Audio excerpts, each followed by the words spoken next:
Hello and welcome to TesterSpeak Special Feature, and I'm your host Brijesh Dev. You already know that I'm going to speak to somebody whom I've been dying to speak for a long time, and he's already on screen. I do not want to waste any time, but I just want to introduce my guest today. He's Aditya Garg. He is much more than just uh, somebody whom I'm speaking to today, much more than a guest on the show today. He has been my mentor for a long time. Initially, I was learning like an eklavya from him, but then I thought of getting into an Arjuna mode. I don't know how successful I have been. I have tried. He's taught me a lot of things, and from the start of this test chat session, I was trying to get a hold of him so that I could do an interview, but then things happened, and well, somehow the timing was not syncing up. But I'm fortunate that today, when I'm recording the seventh episode of the TesterSpeak Special Feature, and I'm able to get Adi on the show. Seven being a very auspicious number.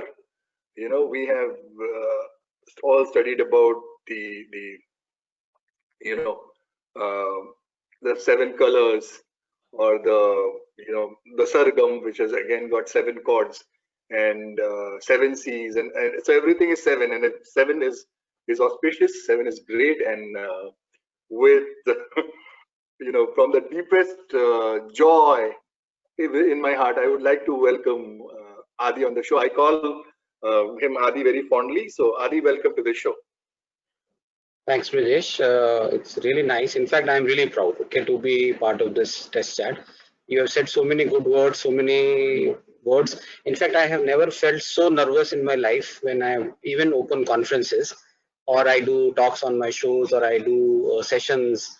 This would be a nervous session with you because you have so I don't know. You spoke so much about me and so nice words about me. I hope that I can live up to the expectations that you have. And but it's a very proud moment, British. I'm really happy, and you are a great friend, and I'm really proud. I am so thankful and grateful as well that I'm here on the seventh episode, which you said is a real special one. I think I'm lucky so to have myself on the show here. Well, Adi, so guys, if you're watching this, see this what is happening. Okay, so Adi is humble, and whatever kind words I speak because I learned it from him. Just like he gave me a shower of kind words right now. So this is what keeps on happening, and that's how I keep learning. I mean, it's been happening for 7 years now. So seven is again connected there because officially I've known you for 7 years, Adi. I think 2013 I is think when we had the first September 2000. Yes, September 2013 is when we had the first ATA meetup in Mumbai. So it's exactly 7 years. So this is another yeah, celebration. obviously, but I think Brijesh, we have been connected before that as well. So probably we know each other maybe around 10 years or more, maybe I don't know. So it's been Yes, a long, good, fruitful journey. Yeah. like I said, I've been following your body of work for several years. Initially as an eklavya, and then I thought, okay, maybe I should get into an Arjuna mode. I don't know how successful I was, but I Okay, gave me the pause. Okay, Brijesh, I would love to say that it is both ways. It is not one way. It is basically like I have learned so many things from you. You're being so kind in calling yourself Eklavya and Arjuna and me as a Dronachari, but I don't agree with that. I say that Brijesh, you have been a great founder and you did a lot of work with ATI, and I really learned a lot from you as well. So it's both ways. So if you well, are, yeah, since we are talking about ATA, and since we are talking on the restaurant platform, I will tell the audience, share a story with the audience before I go to my set of questions for Adi. I have a lot of them. So I want to tell you guys this, that the idea, the conceptualization of building a community. I think I learned that skill again being as a part of ATA. So when I joined ATA, on the very first day when we had the first meetup, I think Adi asked how many of you would like to volunteer. And I just put my hand up, not knowing what volunteers would do, not understanding anything about communities or doing anything. I said, I just put my hand up, okay, without realizing the consequences. of what was coming my way. And then after the third meetup in Mumbai, Adi spoke about spreading the wings of ATA, and he said you would like to reach out to other cities. Would we be able to manage it with us located in Mumbai? And and we did pretty well. After that, we had chapters. We still have chapters in Pune. I think in Bangalore. Correct me if I'm wrong, Adi. In Delhi, in Chandigarh, I think there's one in Hyderabad. I don't know how many cities, but I think it's 25 cities globally. That's what ATA has got presence. Yeah, Brijesh, and that's right. We are trying to make an impact. We're trying. So again, 7 years is too small. I keep on trying, and there are a lot of people along with you, and there are others as well who have supported in this entire journey. I would say it's not me; it's that entire community. So I'm glad that we were able to basically touch some souls out there, not only among us as well. See, I think that it is coming from the passion that I have about learning. So you mentioned that even before, and I think that meetups and talking to people, networking with people is, and all the meetups that we have are especially giving me an opportunity to learn. That's how things have been all these like. Absolutely. Absolutely, and a part of the story that I was going to tell is that I first started as a volunteer, but then soon I realized that I was coordinating at a national level. Yeah. Coordinating almost all events sitting in Mumbai. Guys in Chennai were once calling me, "Hey, we don't find the venue. Can you help us?" And I was traveling. I was going back home from Mumbai to Bangalore. It was a Saturday morning, and people were calling me repeatedly. I mean, my phone was switched off because I was in the plane. As soon as I landed, I saw so many messages, and I was like, "What is happening?" And that's when I had the realization that you know, uh, doing something for the community is not an easy thing. Okay, people will have a lot of expectations from you. You will have a lot of responsibility on your shoulders, and that's when this is something again I attribute that to Agile Testing Alliance for. First of all, Adi, thank you for giving me that opportunity, for trusting that I would be able to do something like that. And then I built upon it. And that was the source of inspiration that I had even when, I got together with three of my other friends, Sachin Faiz and Adibayo, and we said, okay, let's start something for the community. And Test Chat was born after the discussions that four of us had. So you played a big part in that, Adi. So thank you so much. Brijesh, thank you. So again, yeah, obviously, I personally feel that you guys are doing fabulously well, and I'm really glad that that obviously I'm part of this particular community that you guys have started, and I wish that you extend and make it really big. So I'm all for you You. guys. Thank you.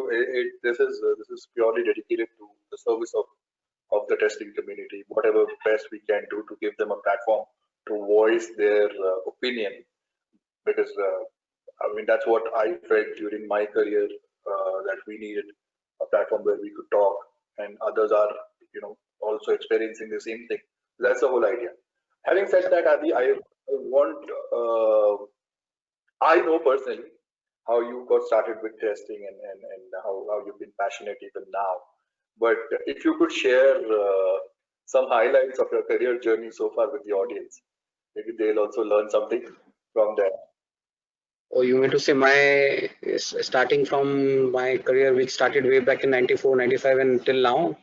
That will eat away the entire hour, maybe, British. I'm good at Uh, storytelling, and that's why I think more highlights. I didn't say going oh, I'm because talking about the highlights like like an hour. British. So normally, as I sometimes say that if you let me speak, there would be very more no more questions, British. You will be able to ask. But yeah, I understand. I'm just kidding here. please, Adi. I mean, it's like trying to have a 15 minutes highlight of a test match. Okay, so basically 5 days snapshot in 15 minutes. So Yeah. that's what I Okay. was. So I'm going to talk about something different here, Brijesh. My highlight is all about building some relationship and friendships here. So when I started in my college, I was basically in a group. So there were two groups. Okay, I have never told this to a lot of many people except few who are very closely related to me. And I was in a group which were, and there was another group. We were each in fighting each other. And then uh, six of us got selected in L&T. That was basically our campus interview, and I started my journey with L&T, Larsen and Toubro, not L&T Infotech. And incidentally, me and one of my so-called opponents, we were basically in that sixth group. Okay, and we were the chosen two who got posted to Chennai. We were the same two guys who never used to like each other, never used to talk to each other. We were the ones who were put in the same uh, house or room, you may say. We were roommates, and that was my first job. And then I realized perception is something which we build over a time, and that is wrong. So, for example, the perception about basically going to Chennai was something that I never really imagined that it would be a complete eye-opening experience. It became spiritually, I would say that out of all the four metro cities, I think, and I quote this in all my training sessions that I do for the freshers, that Chennai is the only metro which has got a heart. Okay, obviously there are all these good cities. I really love Mumbai. I love other cities as well. But across the four metros, and that is perception. Sometimes we make a perception without realizing what is happening, and and that is the same perception I carried about my friend. His name is Anup Gupta. He became one of my best friends, and he is in US. We both of us traveled after basically a year working in L&T. I did my MBA there, and then I came back. And incidentally, I was all this time in the development mode when I did my MBA finance from UMass Global. I came back, and that is the time basically the first project that was given to me was basically developing a test automation framework for the very reason that I came from US East Coast, and the client was Putnam Investment. I was basically asked to develop it out, and I was a project manager. And that there I met my guru there. So I called Jerry Gann. He was basically the test manager for that project in USA Putnam Investment, and he was the first person who really introduced me to testing. That was 2003, 2004. Okay, till that time I was basically VC++ developer. I am a Java Sun certified programmer, and that is the time I became a project manager, because in India technical people don't excel. If you have to excel, you have to basically be a project lead, project manager, senior project manager, and so forth. Okay, so that happened to me. So for example, when I say I started my journey being basically a project manager and delivered that first project, and then showcase that in a conference, I realized that testing world is something which belongs to me, and that is me. And that is where actually I transformed myself into a hardcore tester. And I've been passionate about that since then. So I established the testing practice in the BFS division in L&T. I became head of it, de facto head, because there was no testing practice. With 10 new freshers, basically the team got started, and we built up to a fairly large number. And we did a lot of business. And since I did my MBA finance, I had that entrepreneurial skill. 2008 I left them. 2000 basically I did work with another company for 6 months, and then 2009 sometime I left them. It didn't work. I worked with them as a vice president and a partner. That was my first entrepreneurship basically I would say that experience didn't work out to my favor. I left them, and then I joined NSCIT, and NSCIT again I was basically 1 year with them, and then I left them. And because I always wanted to do something of my own, that is where I started my company called Q Agility with Ashish Mishra. Both of us started it, and then Soumya joined. So three of us, we basically did the entire work there. We did a lot of basically work as a company. We did work for Dubai Gold and Commodities Exchange. We worked for Edelweiss, tons of work. And all this time I was working for community as well. And that is where I moved into agile. I was already doing an agile project in L&T. I did basically an agile project also later on, and that is the time basically you have been known me thereafter, basically agile testing alliance. And there are so many other things basically which happen. So for example, one more incident I would say, when I left L&T, I said that okay, since I established an entire practice, it would be an easy cakewalk. Being an entrepreneurship and being an entrepreneur is extremely tough, and that is again a perception thought. So I would say, rather than highlight, I would say many times when you feel that people who would help you and you actually depend on them, they don't help, and the people whom you least expect are the people who support. And that is how I said that, just like my college days, just like my experience today as well, I feel that There are a lot of people around us who help, and that has been my highlight, that I've been helped by so many guys, Brijesh. I don't want to brag about all the work that has been done, but I say that what I am today, what I am doing today, is all because of so much help and so much support that I get from the people that basically are sometimes not even connected with me, and I'm blessed for. So my biggest highlight, I would say, is that I'm still passionate about what I'm doing, and I hope that I can carry it forward. So I got so many Well, other things to speak, Brijesh. I don't know. I maybe just went all over and just spoke a few things here. Adi, I think this is a good thing for us to know, that how you can actually have a start in a situation where you least expect what is going to come your way. When you said, okay, you were a part of a particular group, and then there was a rival group, and then another person from that group had to share a room with you. I mean, And I sorry, go and ahead, I'm Adi. lucky. So yeah, so that person is my best friend. I would say that I that's God gift again. That's a blessing. I never realized that Yes, if I hadn't stayed with him, I would not have known what kind of person he is. Okay, and he is one of my best friends. I love him actually. absolutely. I think this is one of the learnings that I would like to have, because I haven't experienced something like this before. But that's how relationships are built, and these relationships, whether personally or professionally, go a long way in building who we are as people, as persons. So I think that's a good thing. I think it's a big lesson for, at least the way I see it. So thank you, Adi, for sharing that part of the journey Yeah, with us. and Now, maybe I can share another thing that is coming to my mind. I would say that many times we don't speak up. Okay, so for example, I was basically the guy who would always walk into the principal room and say this is wrong, and maybe that openness basically helped me to crack many of the relationships, because the way that I worked in L&T, I was basically working as if it is my own company. I still treat that as one of my company today, and I could walk into my BU head cabin, I could just speak to him. This is wrong. This is right. And the kind of opportunities that he could give me, his name is Kiran Pai and then Manoj Shikhar Khane. These two guys again have been instrumental in doing so many things, which made me what I am today.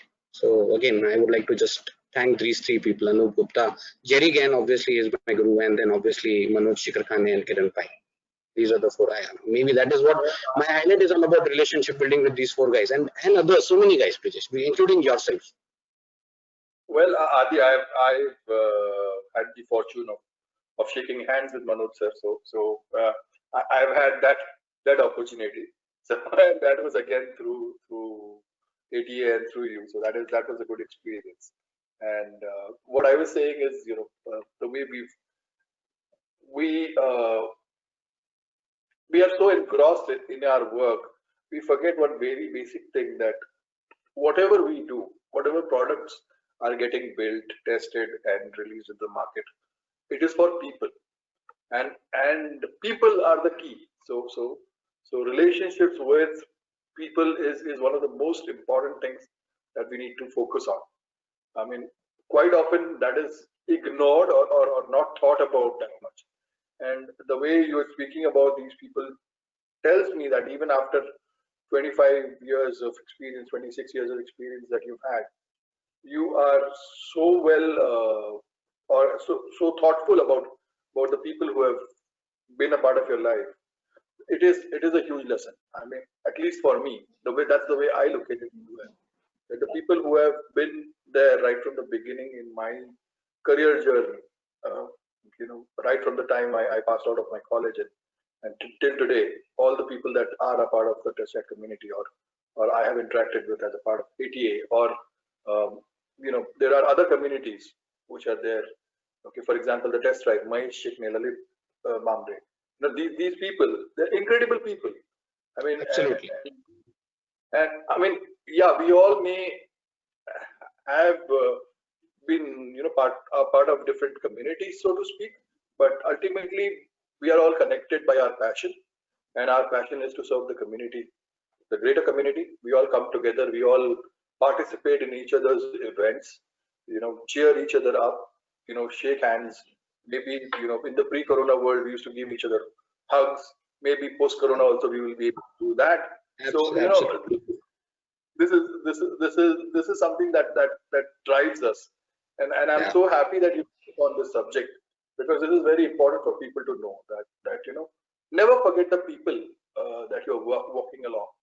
Okay, never do that is the message that I take away from this journey. Thank you so much, Adi, for sharing that. Now I want to bring upon another important aspect that I have noticed, and I want you to share something about it.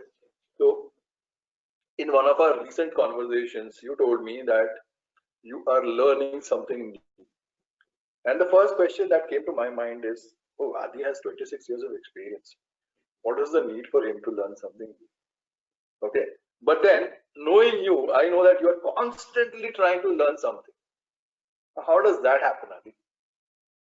British, I'm lucky. So I would say that because of different situations, and that was one choice I made. Okay, so when I left being a head of testing, for example, in L&T and being head of testing in NSCIT, the very reason I left is that I decided not to be in a position where you basically over a time or a period of time, you are only leading, you are not doing anything else. And that is the time basically I decided that maybe I have to keep on doing something which will give me that my own satisfaction, you would say. So as of now, basically, if you ask me what gives me pleasure are two things. Maybe you're going to touch it again. So one is cooking, and second is basically doing or learning something and coding. Okay. So here I would say that obviously I in that brief period when I became head of testing, I was learning the business development side and all, and that gave me that satisfaction of my own. And then again, when I was driving basically QA agility, and when I was driving ATA, I was again not doing a lot of coding. And then all of a sudden, I was in a spot where if I did not do coding myself, we would be basically in a soup. So the second part of the learning actually started in a situation which actually mandated me to do things on my own.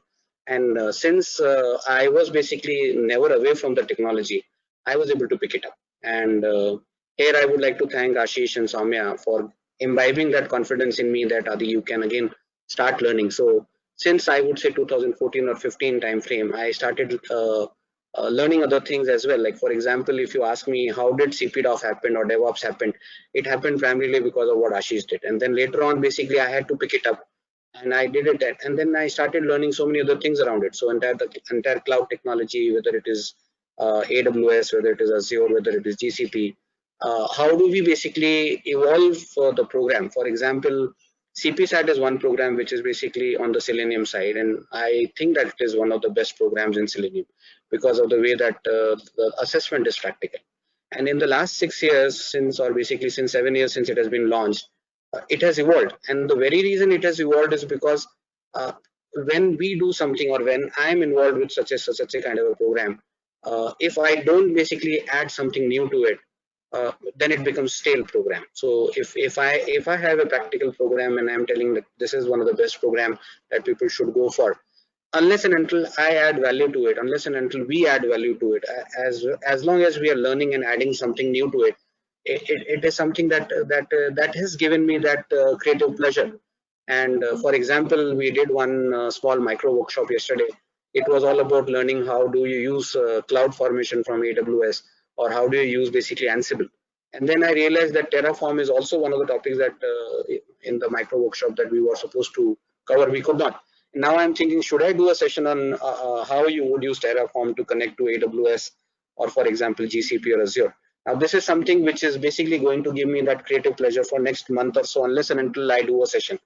Normally I don't like to speak in my own conferences. Normally I don't want to speak it in our own ATA events, but many a times now I have started doing it, just because if I do it, when I present something and when I teach something, that is the time you learn. So I have been now teaching Selenium programs, which is CPSAT.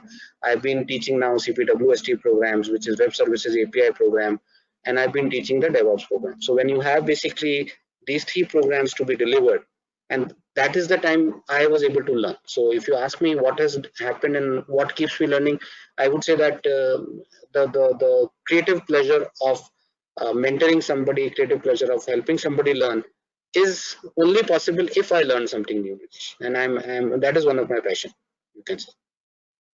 Well, Adi, first of all, before I respond to that, I want to talk about two people whom you mentioned during this discussion, Ashish Mishra and Soumya Mukherjee.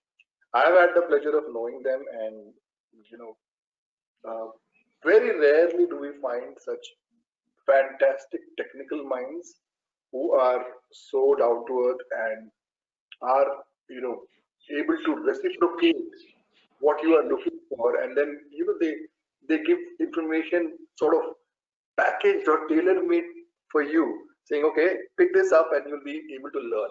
And they're always ready to answer questions. I mean, incredible people, two great. Yes, agreed. Absolutely, yes. I mean, both Ashish and Soumya. I mean, I would not want to rank them in any order, because that would be absolutely unfair. I think they are two great human beings, first of all. Absolute pleasure. I've had the pleasure of working with them as well. So that's something that I want to. Yeah, Absolutely, Brijesh. And I'm blessed that way that see, this is again karma. I would say that if I got a chance to work with, say for example, Brijesh, that's my karma. If there is basically I got a chance to work with, say for example, Ashish and Soumya, absolutely I'm blessed. Okay. And I feel that is how basically things have happened around me, that I've been supported by great team members. See, if and no single person can be successful, Brijesh. It is all about the team and the teamwork that comes with it. So whatever we were and whatever we are today is because of so many people, and Ashish Soumya is right up there. Yes, yes. And the other part that I wanted to touch upon is, as you said, that for the creative pleasure that drives learning. You're absolutely right. I mean, a glimpse of that is, initially there was this book that you and Ashish had written about selenium. Once we read that, initially, just to understand what selenium is and what it does, if you read that, you can obviously see that the examples that have been put, have been used in that book, are basically your experiences. You've tried to put, a code snippet or whatever. I'm sure you have worked on it. So obviously, to do anything, you would have to do some homework, some preparation, and that drive. And I would like to tell the Okay, audience. Brijesh, 1 second. I would like to give the entire credit to of the book to Ashish here. I was just an apprentice there, and Ashish is basically who owned almost every part of the book. So all credit of that book goes to him. So I am again a blessed person here to have my name as associated in that book with him. Yeah, please go ahead. Uh, we've also seen book from Soumya, and that's again another thing. I mean, so Yeah, yeah, I hope I someday I'm able to write a book, have that drive to actually write a book. yeah, I'm, yeah. I'm good. I'm very good with 1,300 characters. That's my limit, and that's the LinkedIn post. So probably, You are very good at that, Bridget. If you can write those 1,300 characters and multiply by so many posts, you probably can actually put together multiple books already. yeah. That's what I was going to say. That just gives me an idea. What I'm going to do is collect all those posts, Yeah. okay, and LinkedIn, no offense, please. I am putting this as a book. Okay, so that's a good idea that you just gave me. Now, I want, you've already preempted this, which is good, Yeah. because people should know that I do my homework before I get into these testers. I research on my guests. I spend a lot of time doing that. That's a part of how I prepare for these. So I have done a lot of research, and I know that cooking is Adi's other passion. Um, and here again, there is a story that I want to share. So the first ATM meetup, Ali was talking about, you know, Agile Testing Alliance and what is it and all that. And suddenly, I do not remember the exact context. Adi brings up a picture. and he asks, can you guess what is it? And it's obviously something, a tasty looking dish and a nice picture of that. And all foodies start guessing, and Ali, he divulges that the name of that dish, and that's gatte ki sabzi. And he describes the whole process of making it. And I'm sitting there, with my mouth starting to water, and the first thing that I do after that is, Adi, can you share the recipe of that? I honestly, I did not focus on anything else that Adi said. I was focused only on gatte ki sabzi, and I got that recipe, got it prepared at home. Not I didn't cook, but and I tasted it. It turned out to be delicious. So that's how I discovered that okay, Adi has that passion. And another thing is, I do not know if any other testing community has done this, but Agile Testing Alliance actually once ran a one-day workshop on baking cakes. So I think what is the secret behind that? Okay, so let me first get you to that cake baking workshop. So what happens is that as you rightly said, I'm really passionate about cooking. Okay, I don't call myself as a chef because another thing that happens to me is that whenever I make same dish multiple times, it doesn't actually is the same dish. Okay, because I think I'm a little more creative than probably what it should be. So if I don't have a set recipe. Okay, so for example, if I'm making even a gatte ki sabji, I'll open the refrigerator, I'll open the aisles, whatever the almiras are, and I will say that okay, let's add.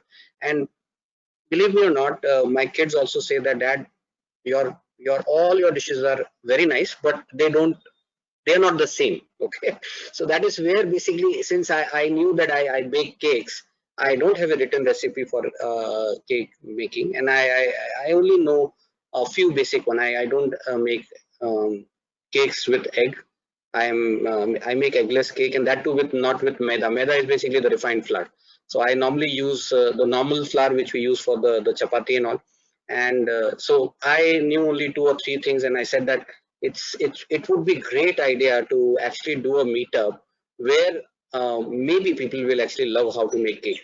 Incidentally, that was all by my own desire to have a few of my friends which are not associated with any IT, and those two young ladies actually came and then helped me out, and that was another learning session. I learned so many things that day on the cake stuff. I haven't tried, but I know that these are the stuff that we can do.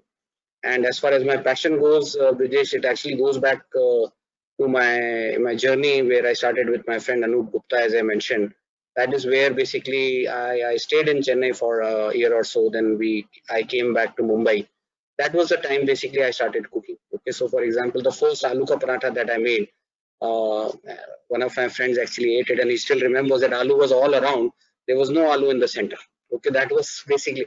But the foodie I am, I say that that was the best aloo ka paratha that I would have made. Okay, because any food, if you give it to me, I love it. Okay, so for example, any kind. So since I have traveled around the world and I'm a vegetarian, I would have an experience of eating all kind of dishes which are so-called vegetarian, and those are, if you give it to a normal Indian vegetarian guy, he probably would not be able to appreciate. But I really started appreciating food and value that, right? And since I stayed in US for around 6 years, I was a lucky guy because I was the one who actually knew how to roll chapatis. And the only thing that I did in all those 6 years was to sit comfortably and roll chapatis. Rest of the stuff like washing the utensils, putting them into dishwasher, or making other stuff was all done by my roommates. Okay, since I had that ability to roll the chapatis, I think that actually helped me. And that 6 years experience which I carry of making chapati. 6 years, I would say I got married. So 3 years full-fledged chapati making experience comes in handy. I can still roll chapatis very round. And I don't even attempt that because the shape is weird. Okay, so I want to put you on the spot now. You've spoken about your passion on cooking. You've spoken about your passion in testing and learning. So how do you manage to bring these two passions together? I mean, there are some learnings from cooking that you apply to testing, There are some learnings from testing your flight to cooking. How do you do that? I think that's a good. You have put me on spot, Brijesh here. Very true. But so see what happens is. I don't come with a warning. Yeah. So what happens is that nowadays weekend sometimes, like for example, this Saturday we had a barbecue at home. So my the choice is basically how do you spend time with your family. So cooking is one way that I'm able to spend some quality time with my kids and my family, my wife and my father-in-law is with me as well now. So I would say that that gives me time to spend some time in the kitchen. So for example, especially on the weekends, if I want to make something, it helps me allows me to basically do it with them. Okay, and that is basically one way to extend my passion on this side, because not only I am actually following my passion of cooking, but I am also getting some quality time to be spent with my kids. And obviously, learning is something which is on a day-to-day basis, Brijesh. That is something that I if I am doing something, and if I do it 2 or 3 times, maybe 4 times, I start looking at ways to basically excel or make it better. And when I want to make it better, I would look at other solutions which are around, and then I would try to improvise on that. And that gives me new ways of attempting things. I may fail, that's okay, but many times those small sparks actually are very, very successful. So these are the two things. That is how it gets connected. So even if I'm cooking, as I said, that I get creative pleasure in trying something out, something new, because I don't have a written recipe. I don't open a book. I don't write something and say this is what I follow. I have a general perception that comes with the whatever I have, and I just put it around. Maybe that's why I'm saying I cook. I'm not a chef, but I do want to open. I actually was talking to a friend of mine, and I really want to open a small chai ka shop. I'm experimenting with coffee now, black coffee. So I am now a filter coffee connoisseur, if you want to ask me. So I experimented with coffee beans. So if right now, if you maybe give me a chance, Brijesh, you spend a day with me, and in the morning I will basically grind coffee beans with you and make good black coffee with you. If you get a chance, yeah. So again, that is all your desire. So if you go to Starbucks or if you go to any of these shops and you say that, okay, can I mix that kind of a coffee? And that is where I think I am. So if I can get into that and open a chai coffee shop, I think that is my another creative desire. So maybe if my work is not giving me enough money, I know that there's a backup plan. Maybe I'll either sell fruits or I'll basically open a coffee shop. Well, okay. So, yeah. Well, you used one wonderful word here while ending that thing, and that's coffee shop. And a coffee shop in the Netherlands is something entirely different. Okay, so you have to tell us what is that. I really don't know. so a coffee shop in the Netherlands is the only place which is allowed to legally sell weed. Okay, so yeah. I'm talking about the Indian coffee shop, Brijesh. It is all pure cafe. So let's not call it coffee shop. It's all. I know that. I just wanted to put this little trivia in there. So in the Netherlands, if you come, let's go to the coffee shop. People will look at you like this. Okay, that's a good idea. Because they would assume that you know what you're going to get at coffee shop. So, well, that's it. That's it. I mean, I think I am able to draw some analogies from what you just mentioned. But I want to go back to one very important line which you said in between. You said, we may sometimes fail and it's okay. You said this, and I believe in this. But a lot of people are, especially the youngsters, are afraid to take that risk. So what will be your message to them about failing and about trying to do experiments? What would you like to say to those youngsters?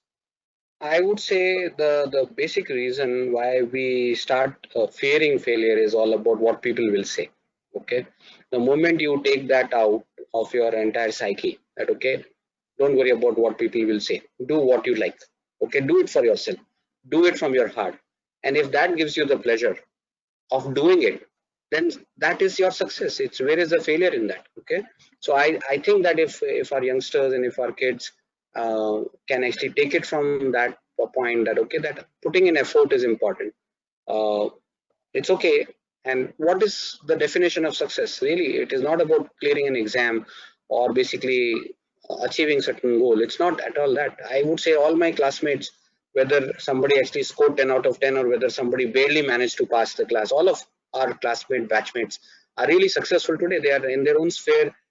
In their entire life, they're very very successful guys. I think that at any given point, if they say that this is the end of the life, that's not right. Okay, because uh, we need to basically tell them. It's very difficult. My daughter just actually gave an IIT exam and she didn't score well. I'm still not able to get her out. It is easier to say, it is difficult to get it done. Maybe the way that we were brought up versus our kids, that we are bringing them up, we are giving them all the freedom and all. But then maybe that the entire perception about the failure and success is something that the peer pressure is also around, which actually creates on you. So the perception around what people will say, the perception around what peers will say in any sphere of life, that is something which you should not worry about. Do what your heart wants to. Yes, and I would like to put the context as to why I asked this question.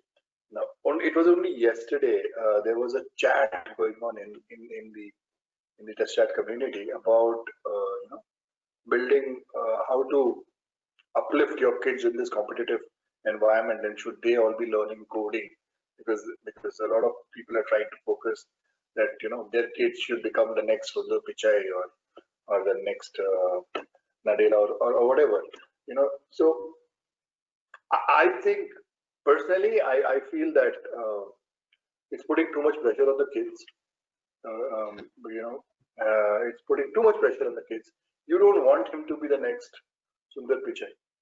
Let him be the first version of himself. Yeah. Right? Rather than being the next version of Sundar Pichai. Even if somebody is, says, for example, playing cricket, you don't want him to be the next Sachin Tendulkar or Virat Kohli. Let him be the first version of himself. I mean, that should be the focus. He may be doing something that Sachin or Virat may not have been doing. For example, I can't even take a wicket-keeping example because MS Dhoni has set such a brilliant example of that. I mean, he obviously was the best in doing what he did. So, for example, when we talk about fielding, when we talk specifically about cricket, I mean, Yeah. there have been only a few fielders in the Indian cricket team who've been there amongst the top.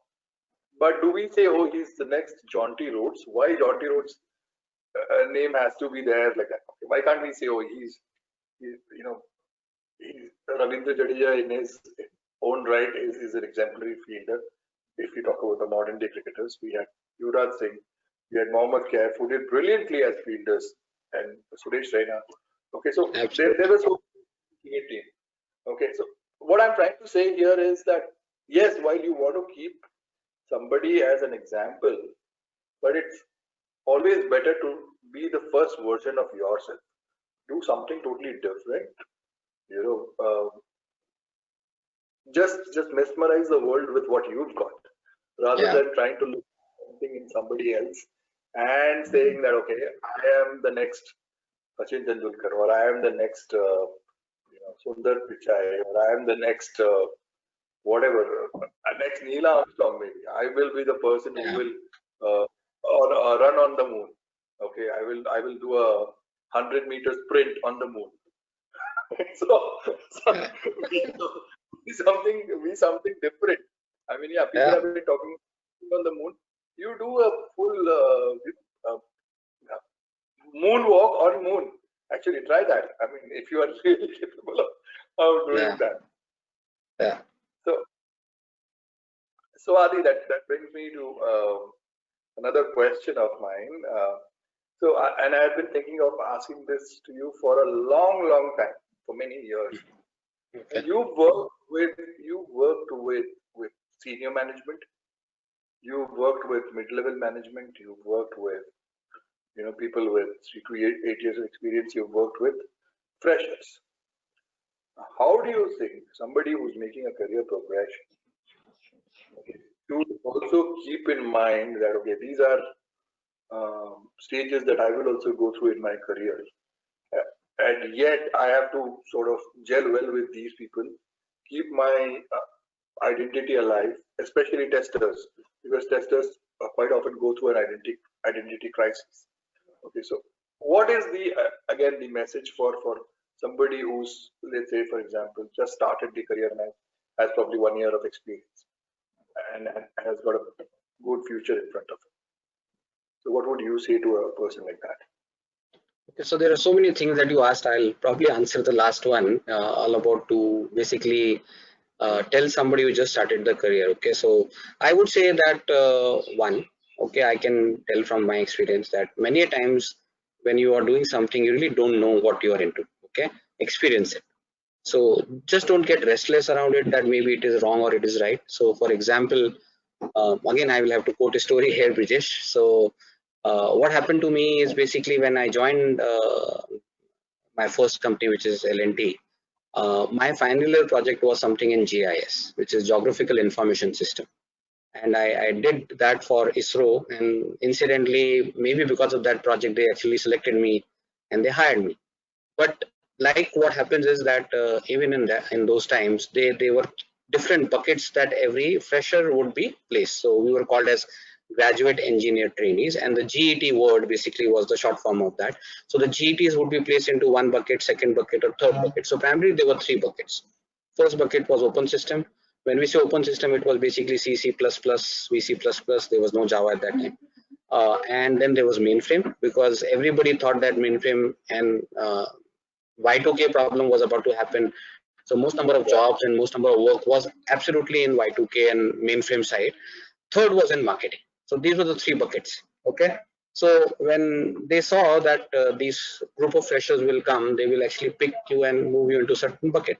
So it happened for all my friends. They were either put in mainframe or they were put in basically open system, or one or two guys who were basically, I would say, tailor made for marketing. They asked for it, they got it. I was incidentally chosen for a GIS project. That was the fourth bucket which suddenly opened up. There were only four people in that department. Okay, and I had no clue. Since I did my project, I knew the word GIS, but I had no idea what exactly GIS was. Okay, that time I'm talking about 95. Okay, and that was the time frame that I talked to my friends and I talked to my brother, who was basically a 4 year elder to me. I talked to many of my parents. So they said, GIS matlab you have gone. There is nothing called GIS in this industry.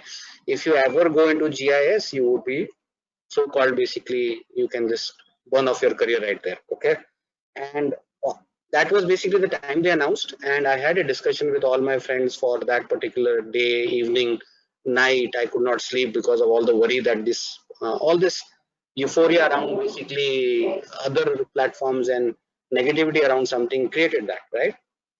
So next day, imagine what I did, Brijesh. I actually walked into my uh, senior boss's cabin. Not that it was basically like the immediate senior and all.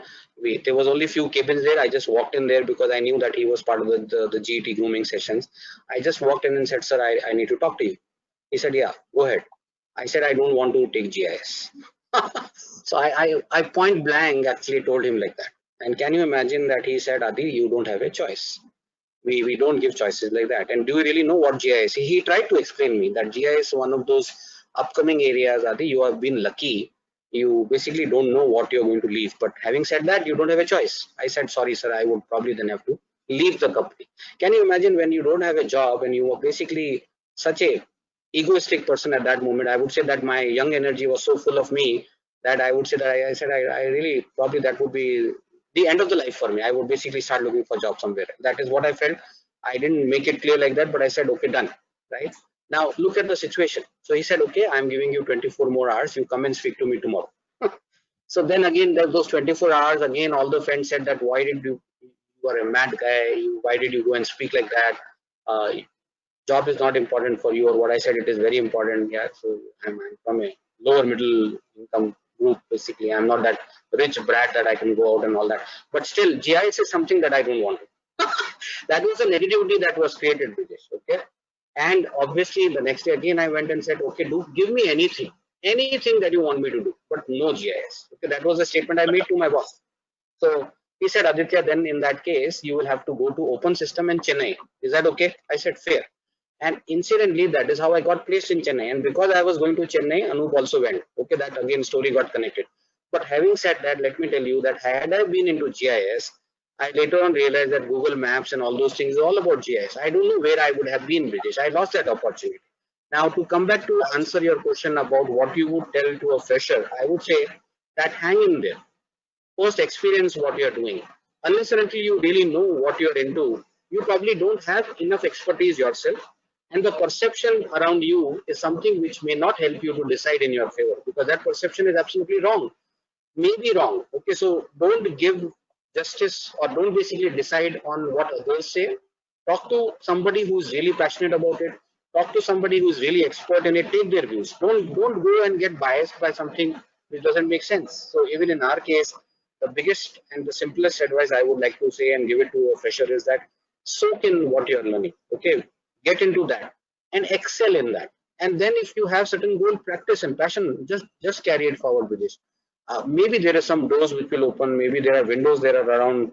You will basically experience something which will help you basically take it to a place where you are meant to go. Okay, this is where destiny is. Many times we really make perception based on what others say, and that is wrong. I don't like that. Okay, and I learned it hard way myself. It's a very difficult way to basically understand what you're doing. I've been lucky that I was able to make my career here as well, but I really don't know what would have happened if I had gone that route. Yeah. So I say that if you ask me a simple question, even I can answer it in a big way. British, I don't know. I have stories to share. No, which is absolutely good. I want to, you know, use this whole experience of yours as a tool to educate the rest of the community. I think there is one very important question that I wanted to ask you at this point, which a lot of people ask me, and I have tried answering them. A lot of people on LinkedIn ask this question, on other social platforms they ask this question. This question comes up in conferences almost every time. Is coding the only way to upskill for a tester? If no, I would love to answer that. If yes, why? If no, then what else can testers do to upskill themselves? There Okay, is no Brijesh. denial that upskilling is important, but please answer this. Okay, Brijesh, I'd like to basically take a shot at what I think is my opinion or my personal opinion. First of all, I would say that the moment I start saying that I'm a manual tester, okay, and then as you have been propagating that manual word and manual testing should go, I don't agree with that. Okay, it's something that if the word is there, if the term is there, it really doesn't matter. If I love it, why should actually, it's again a perception. If I'm worried about what exactly it means and how does it bother others, I think I'm not doing justice to what I'm doing. Okay. So I would say that if you love your job, make sure that you really love it. Where is the harm in giving it another term? Okay. So even if I want to call that a functional testing, experiential testing, or do you call it whatever, the work will not change. Right or wrong, Ritesh? Yes, you agree with me there? So if the work is not going to change, then how can you excel in that? Okay, I'm not going to start a debate here. And I know that you have been thinking on those lines. I'm going to answer basically the question that, okay, what do you mean by upskilling? Upskilling is here in two aspects. Okay, one is that, okay, where are you at this moment? And how do you see the world around you is changing? Okay, if you feel that you can excel into all different ways. So for example, I was seeing an article, there were 10 areas that were mentioned out there loud and clear that these are the next 10 areas that everybody should be trying. Those are the 10 areas. And obviously those 10 areas had different things. And even in the work that you're doing, whether it is testing for that matter, there could be tons of different ways that you can do it. Coding is just one of them. So if you ask me, the moment you are doing a stagnated amount of work, and if you get stagnated, that is what I would say that you get out of it. Okay, same repeated task for any given day, if you're not trying to innovate or if you don't want to do something new, is anyways leading to a path which is basically going to a boredom, which is another way to die. Okay, so why do you want to do that? And if you get scared, by the way, many people, in that question that you asked me, are you scared about coding? if if you look at basically a lot of these, Byju's bought a recent company, which is all about, and you ask me whether it is competitive, whether I want to teach my kids coding or not. Even a sixth grader today is learning coding. So if you are an engineer, and if you are basically into a job which didn't allow you to do something, and you are scared of that, isn't it high time that I get that scare out? Isn't it high time that I take that dread out? And I would request you, Brijesh, don't make it basically a debate topic here. Let them learn, okay? Let them learn coding as well. What is the harm in that? And I personally feel that as long as somebody is enjoying, and if the market demands something, what is wrong in that? Today, maybe there is a need for somebody to learn something.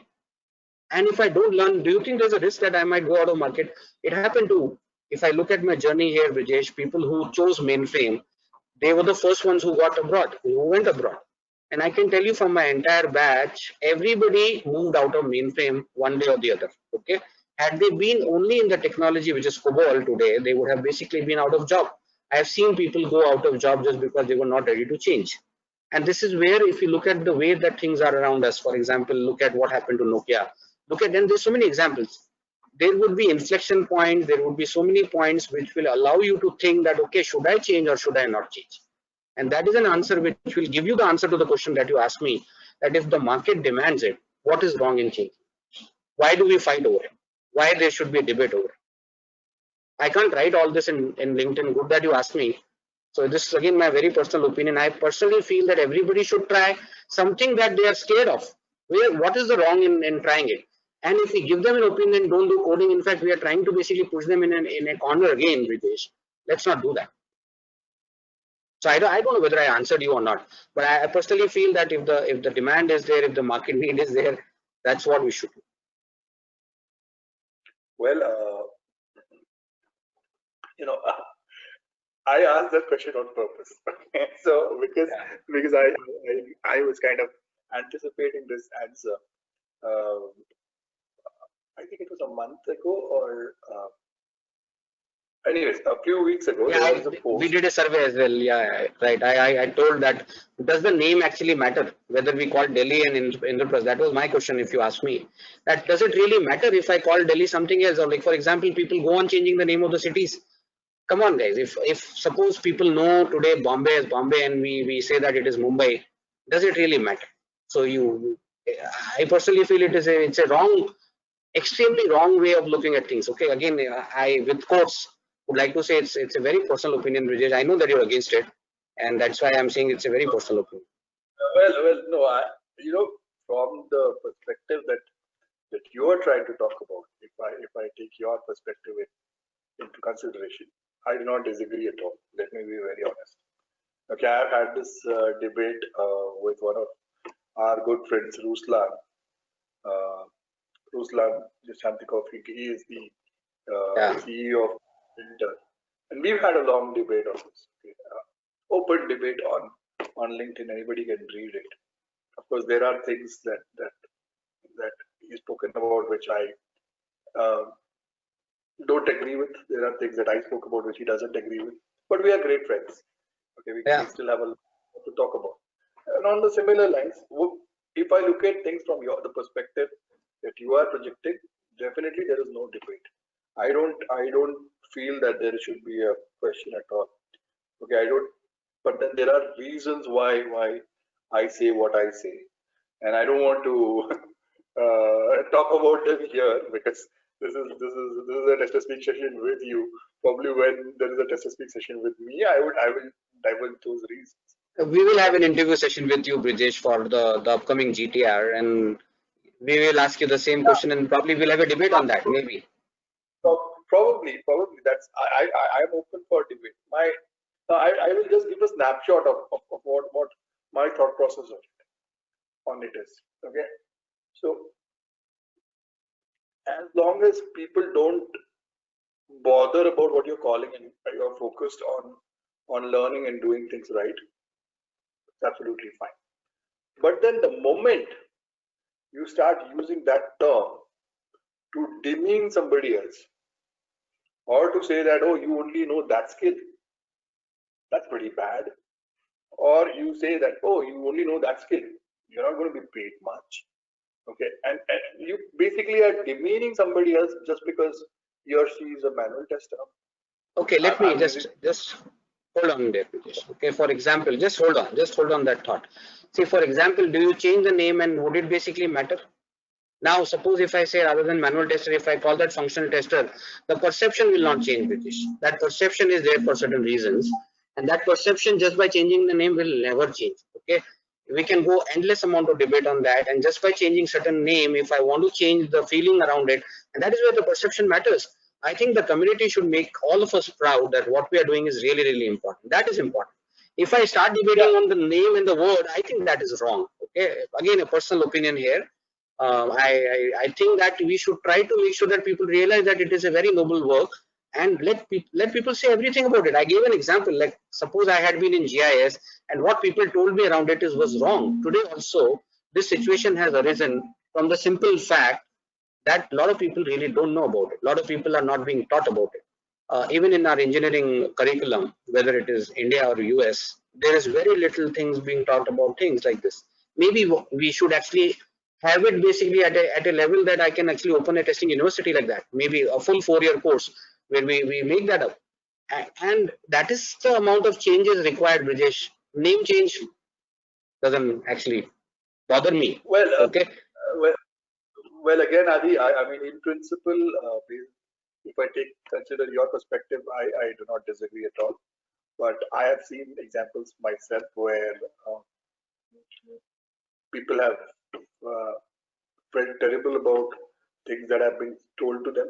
Okay, Brijesh, that a is few true. That is people. that can happen. Like for example, when the shift was happening, people were telling the same thing about the COBOL developer. People say, "Oh, he's a COBOL developer." Okay, does it make that him bad? Okay, I'm just saying I've seen that happen to my friends. A very close friend who was an expert coder in COBOL, and then a lot of people were trying to say he's just a COBOL developer. Look, okay, and that is the time that you have to look at yourself and say, look, this is what people around me are telling. Does it basically? Do I basically go under a depression and say this is wrong or bad?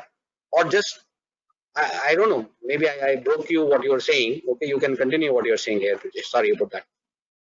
No, no. What I was basically saying is, you know, I don't want to. I personally don't believe in classifying testers on the way tests are executed. Okay, I don't see a point in trying to classify testers only based on the way the tests are executed. Simple reason, because we don't classify developers on the way how they develop their code. We don't classify doctors on the way they treat their patients. We don't call them manual doctors or automated doctors. They're all doctors. We classify doctors on their specialization. We classify developers on their specialization. We should classify testers on their specialization. If there is a tester, he may use tools, he may use coding, he may not use coding, whatever. If there is a tester who is expert in UI testing, or if there is a tester who is an expert in API testing, if there is a tester who is an expert in security testing, performance testing, so many things, he or she should be judged or classified based on that. I have seen there are specific job posts asking for expert accessibility testers. Accessibility testing is a great skill to have. Not everybody does that. I know a little bit of accessibility. I'm not an expert. I would definitely like to be one. And if somebody calls me an expert accessibility tester and takes my opinion every time they are doing something with accessibility, it'll be awesome. So instead of focusing on just saying manual automation, if you say, okay, we need skills, we need expert API testers. You use code, you don't use code, doesn't matter. That's my perspective. That's what I'm trying to say. So the moment Agreed, you Brijesh. remove, There is no debate. I don't disagree with that thought. Okay, so I agree with what you're saying there. Okay, but the word and that the unnecessary debate on removing something is going to unnecessary boil down to something which is going to hurt so many others. Eh, these words are existing for last so many years. Okay, and the moment we start demeaning ourselves, and if we start saying this I don't like, and people are using it for demeaning, we are actually berating ourselves. I would say, how does it really matter? If it is somebody calling us like that, does it really make us bad? I don't think so. It's all about our well, perception, our own feeling. It's okay. It's again, and I would say that like look at the way that it has evolved. We are going through an evolution process here. The testing industry is going through an evolution, not evaluation, evolution. We are basically, And if you ask, and yeah, evaluation also. have evaluation as well. So if we talk about API testing, did it exist 10 years back? I would say no. Did basically all these kind of testing we talked about, did it exist? No. So if you can quote examples today, it's just because they exist today. And you would see that this change will happen automatically, because people say, look at the skills that people have. Okay, 90% of the people actually are doing something which is pure functional. Okay.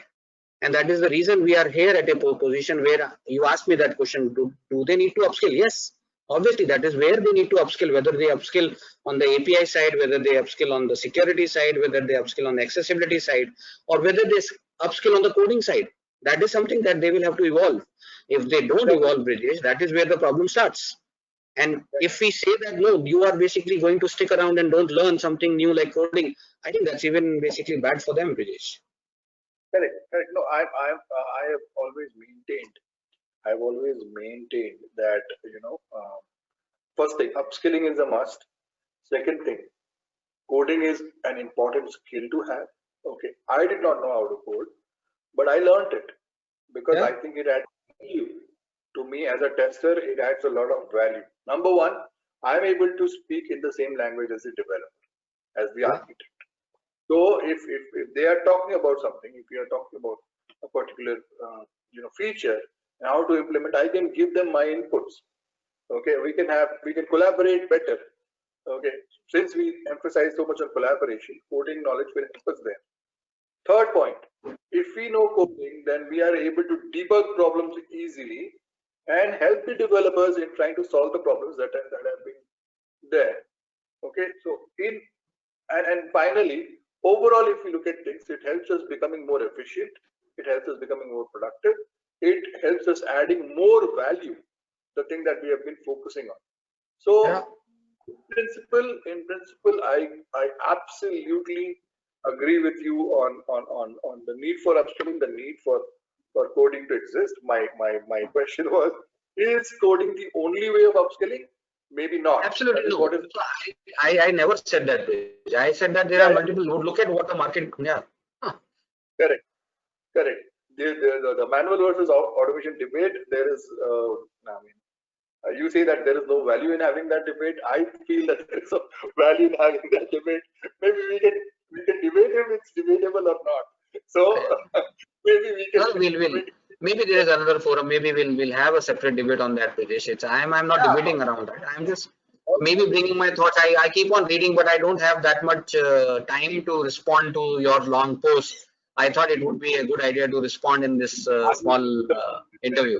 It's 300 characters. It's not that long. So No, no, it requires a lot of energy, Brijesh. I have my limited set of hands, so I know that it is difficult to answer and debate like that. I understand that. Actually, you've given me an idea. I'm not going to divulge that now, but maybe you've given me uh, something is triggering in my mind, Yeah, do it in GTR. and you sorry. Do it in GTR. If there's something that we can do and collaborate on it together, do it there. Well, yeah. I mean, yeah. GTR is coming up, and good that you mentioned. I would like to say that a lot of people, in fact, I think there are at least 4 people from the TESHA community who have submitted their papers in GTR, which is a good thing. So, as a Yeah, part of the community, as a part of TESHA, we have been supporting these events that happen. So we support in the form of sponsorship. Number one, to those who want to attend and have some sort of financial limitation in terms of attending. So we sort of help them in attending.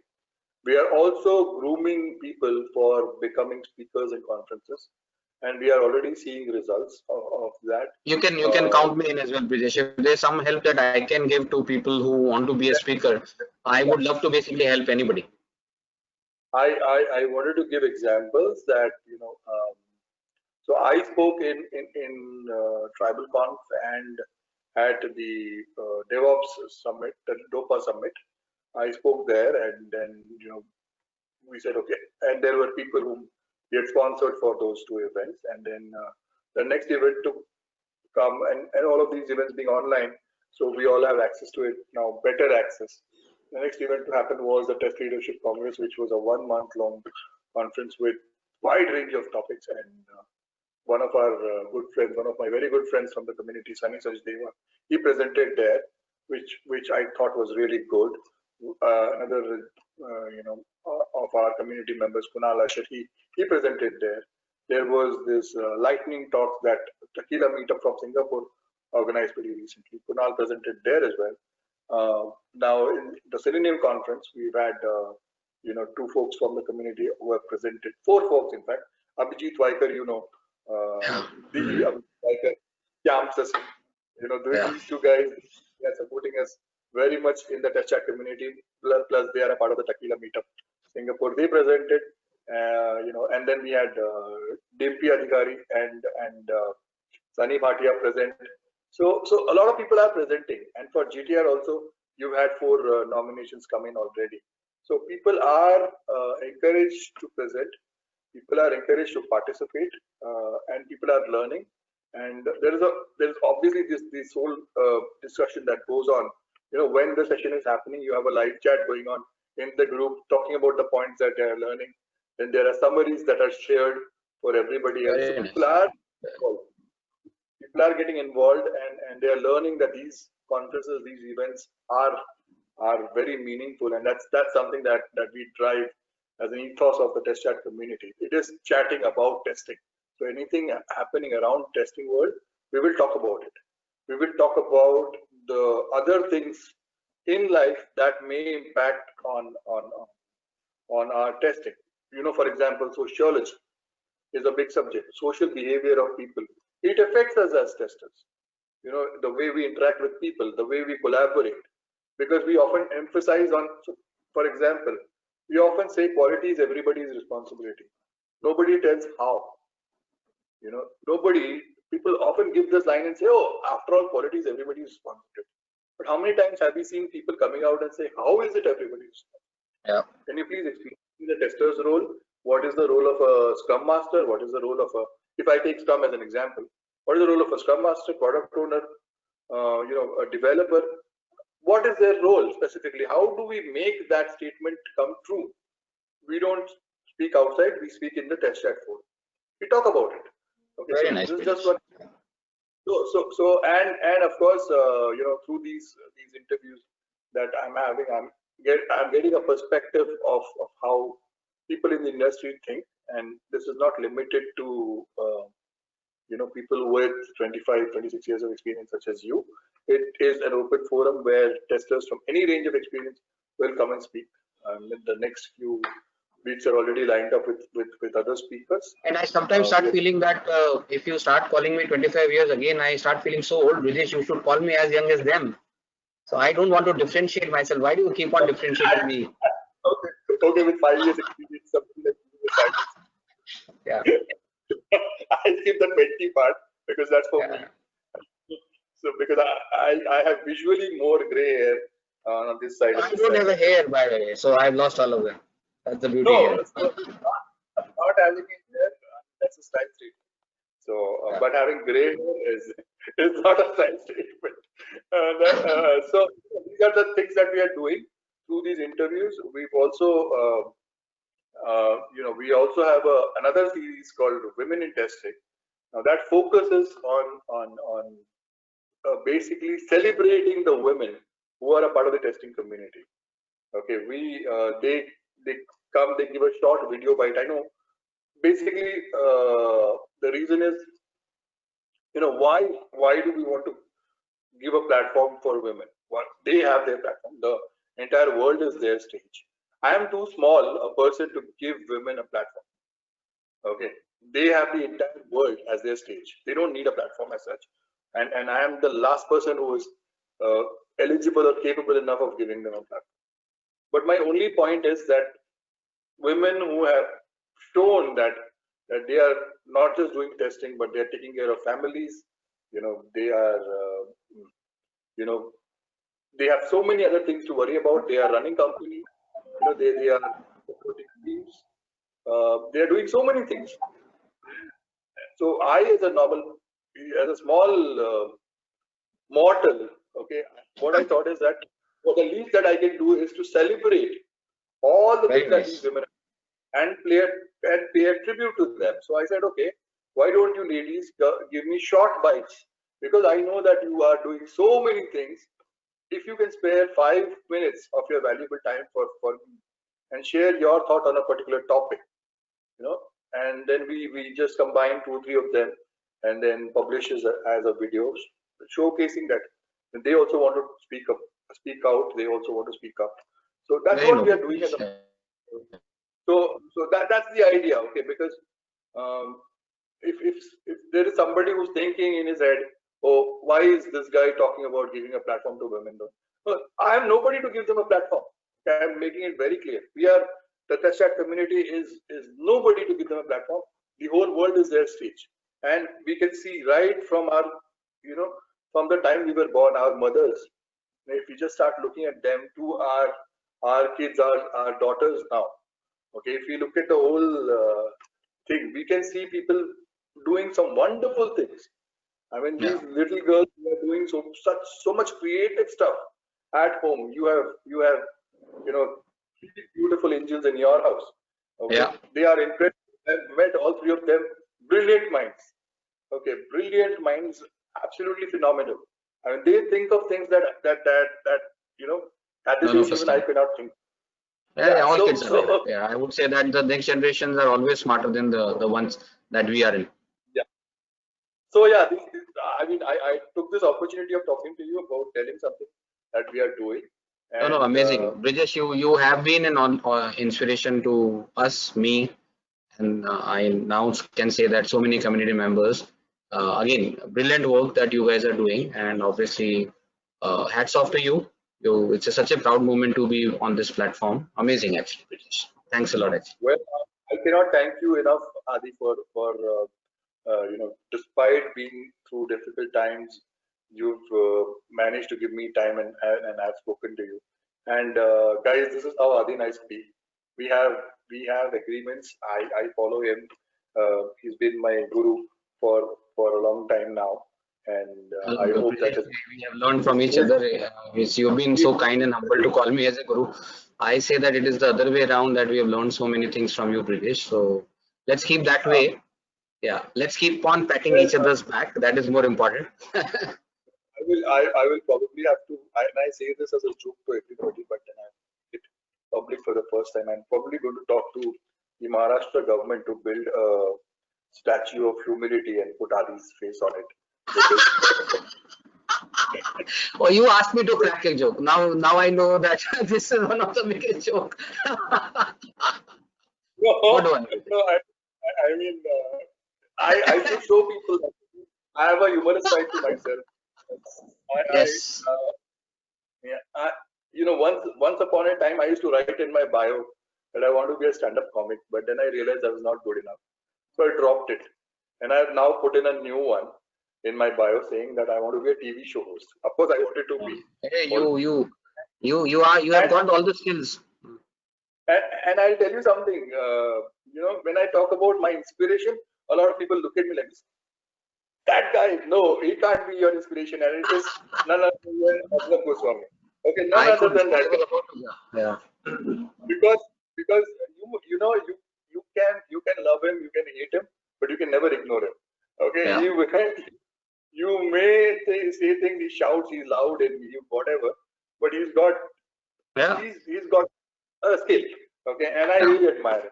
Okay, Yep. so in fact, in the Step In Summit where I was in the panel discussion, the moderator said, "Okay, Vinesh, you are now free to be the Arnab Goswami." He in fact said that because he's seen streaks of Arnab Goswami in me.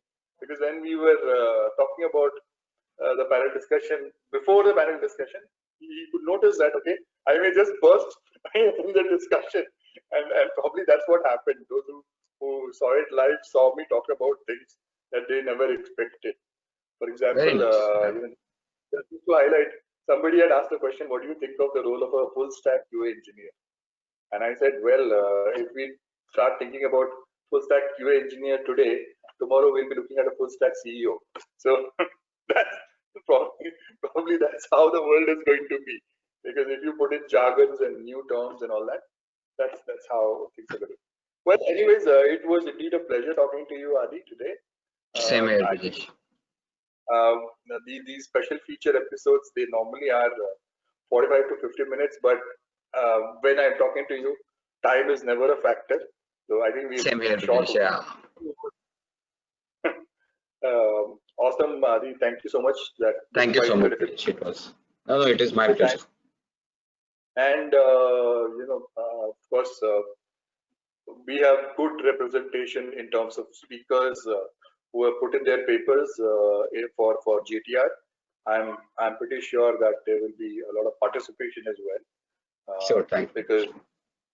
Because we know how good a conference GTR always has been, and I have been a part of all of them almost. Yeah, you have to be a part of it almost, yeah.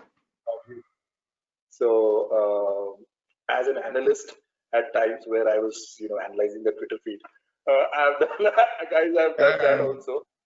Yeah. Pulling out statistics and drawing graphs and all that. That's fun. That's a fun activity. I love doing that also. So those of you who are looking for some marketing analyst, yeah, I'm applying for a job. Oh, that's another skill, Rajesh. Look. Yeah. So thank you so much, Adi. Thanks, Rajesh. Yeah. Same here. I will, of course, keep bothering you from time to time. Please take care of yourself. I would do the same. Yeah. That's how basically the bonding is. Thank you so much. Yeah. Cheers. Cheers. All right. So I'll sign off now. Okay. Bye. Bye, Adi.